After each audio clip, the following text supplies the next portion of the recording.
Okay, so next we're going to look at percents and quartiles. So medians split data into two halves. So the first thing we learned about, as far as this goes, is the median.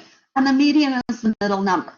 So 50% of the data is larger than the median, and 50% of the data is smaller than the median, because the median is the number in the middle. Quartiles split the data into fourths. So remember, Q1 is the median of the lower half. So we've got 50% of the data, and then we find the middle of that. So we've got 25% of the data that is going to be smaller than Q1, and then 25% of the data will be between Q1 and the median.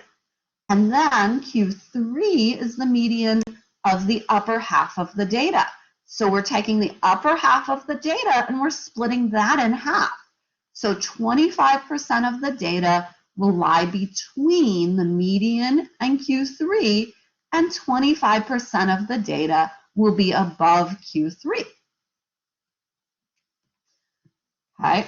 If we were to divide the data into 100 equal parts, the percentile is something that we use to mark those dividing points. So the number in the nth percentile of the data is greater than or equal to n% of the data.